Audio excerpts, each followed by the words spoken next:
Dibaca kuat karena setan takut kalau suara yang kuat, makanya azan itu kuat. Allahu Akbar, Allahu Akbar. Kenapa kalau azan berkumandang suara anjing melolong? Karena anjing-anjing melihat setan pada kabur. Jadi anjing bisa ngeliat setan, Pak Ustaz? Bisa. Saya pengen ngeliat setan, ganti pakai mata anjing. Oleh sebab itu kita nggak perlu ngeliat setan. Kalau ada orang yang bisa ngeliat setan, Ustaz, saya tadi malam ngeliat gondoruo di rumah saya. Kamu sudah matanya dimasuki setan, maka kamu mesti diruqyah. Tapi yang bisa ngeliat setan, matanya sudah dimasuki setan, karena hanya sesama setan bisa melihat setan. Kecuali ada orang-orang soleh yang dia melihat itu karena mukjizat Nabi, mukjizat. Adapun kepada wali-wali Allah, itu adalah karamah yang diberikan Allah. Tapi mereka nggak pernah ngaku-ngaku. Ini baru sholat 2 hari udah bisa ngeliat setan di belakang. Tadi malam saya pulang pengajian Pak Ustadz, berat sekali. Saya lihat ke belakang, ada sundel bolong numpang 2. Emang dia nggak ada kerja lain mau numpang? Oleh sebab itu jangan hiraukan yang model-model begini. Kita hanya disuruh jaga, jaga, jaga. Jangan sampai setan mengganggu. Setan, jin, iblis, genderuwo, sundel bolong, suster ngesot, jin dan jun. Ini sebetulnya mana Pak Ustadz? Makhluk cuma ada 2. Wa ma khalaqatul jinna wal insa. Cuma ada 2. Makhluk yang nampak namanya ins, makhluk yang nggak nampak, nggak kelihatan namanya jin. Jin ini terbagi 2. Jin yang baik namanya jin muslim, jin yang jahat namanya jin kafir. Jin yang muslim itu apa kata dia? Inna, buka surat Al-Jin juz 29. Inna minnal muslimun, kami ada yang jin muslim. Wa minnal qasitun, kami ada yang jin kafir. Jin yang muslim itu apa kerjanya? Taharrau rasyada, selalu mencari jalan yang benar, ngaji. Jin muslim itu ngaji juga. Makanya dalam Quran ada cerita jin dengar bacaan Nabi Muhammad baca Quran.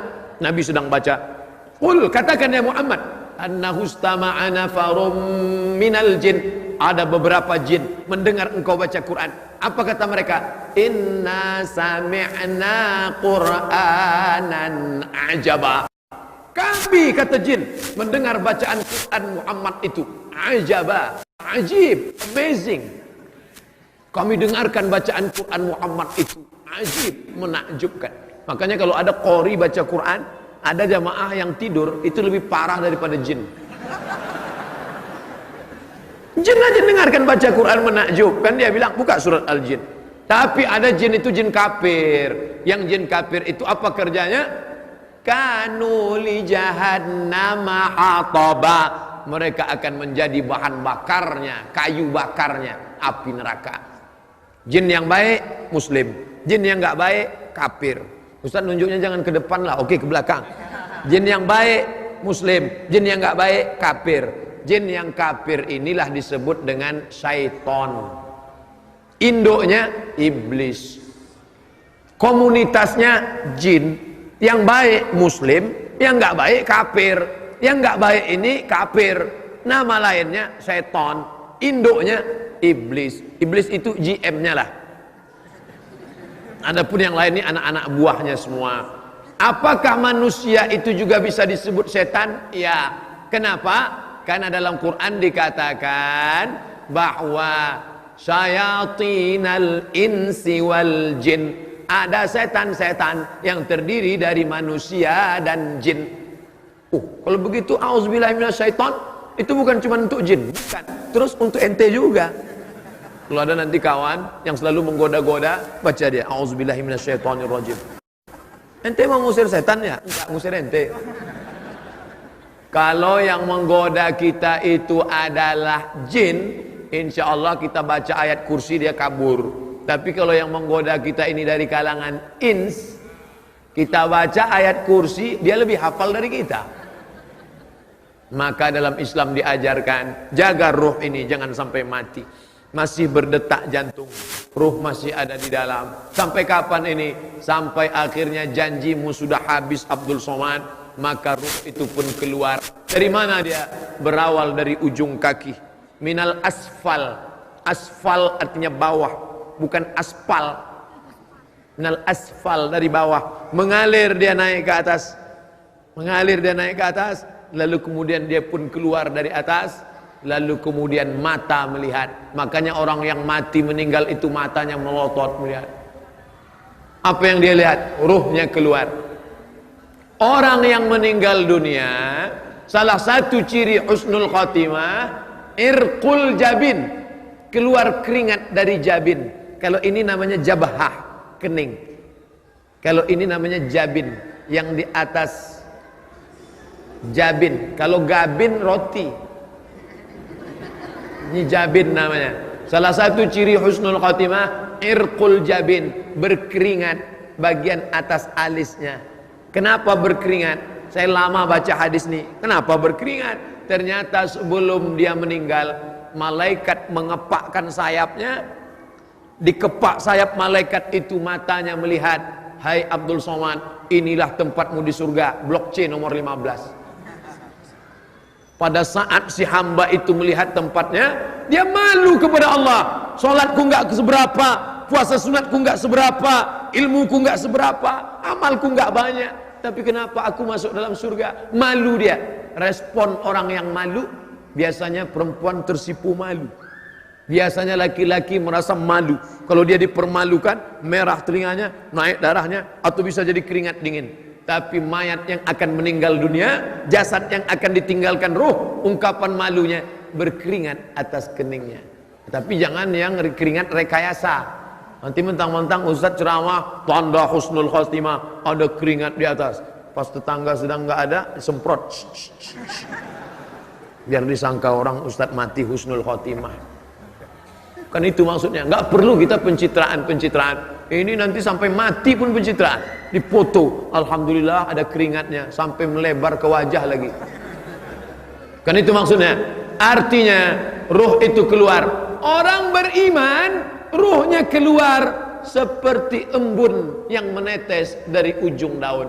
Ini daun, pada saat tengah malam embun turun awan ke bawah, lalu kemudian berkumpul dari sisi-sisi daun, menetes di ujung daun. Embun menetes ke bawah, daun tidak ada yang ranting patah, daun tidak bergoncang.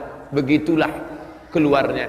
Tapi bagi orang yang berdosa, seperti duri ditarik dari kain, dari kulit yang basah. Masuk duri ke dalam kulit, ditarik.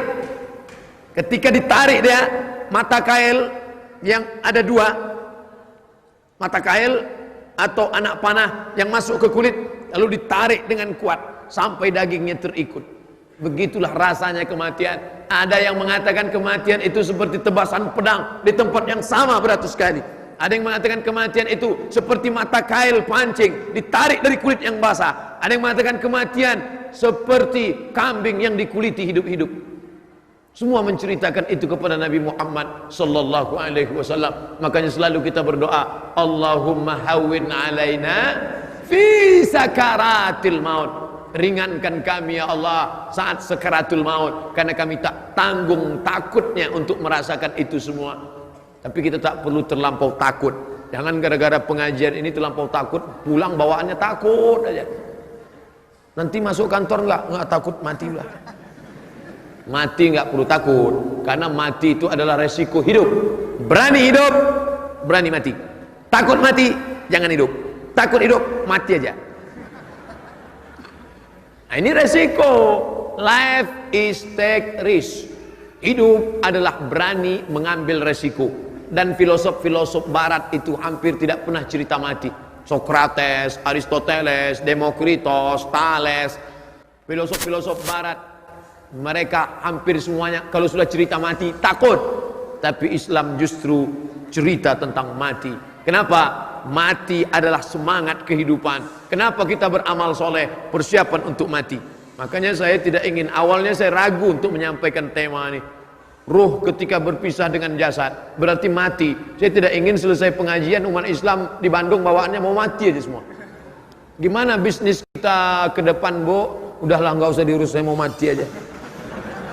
Adik-adik mahasiswa nanti selesai S1 mau ngambil master di mana, mau ngambil S3 di mana, nggak ada gunanya S2 S3 Pak Ustaz, mau mati aja nih. Orang Islam disuruh berbuatlah. Selesai salat keluar dari masjid, wa qul i'malu, berbuatlah, fasayarallahu amalakum. Allah yang akan menilai perbuatanmu, wa rasuluhu, Rasulullah yang akan menilai perbuatanmu, wal mu'minun, orang-orang beriman yang akan melihat hasil dari perbuatanmu. Oleh sebab itu jangan pernah berhenti berbuat. Walaupun engkau sudah mau mati, sudah ada tanda-tanda kematian, sudah terasa tanda-tanda kematian, maka di tanganmu masih ada bibit korma. Idza waqa'at ala ahadikumul qiyamah, kamu sudah mau mati, wa fi yadihi fasila, di tanganmu ada bibit korma, falyaghrisha, tanamkan, gali tanah, tanamkan bibit korma, padahal sudah mau mati. Untuk apa nanam bibit korma sudah mau mati? Korma itu akan tumbuh, bertunas, berbatang, berbuah, dan dia akan bernaung. Ada orang bernaung di bawah pohonnya karena kepanasan, dan ketika dia berbuah ada orang akan memakan buahnya. Allahumma barik lana fima razaqtana wa qina adzabannar. Nyami. Di saat itu engkau akan mendapatkan pahala. Jangan pernah berpikir saya dapat apa. Yang penting engkau berbuat, nanti pahalanya Allah yang ngurus. Banyak orang sekarang berbuat, gimana kalau kita bangun masjid ini, gimana kalau kita buat pengajian, nanti saya dapat apa, nanti saya akan mati. Memang kita akan mati, tapi ada setelah itu akan menjadi amal jariah.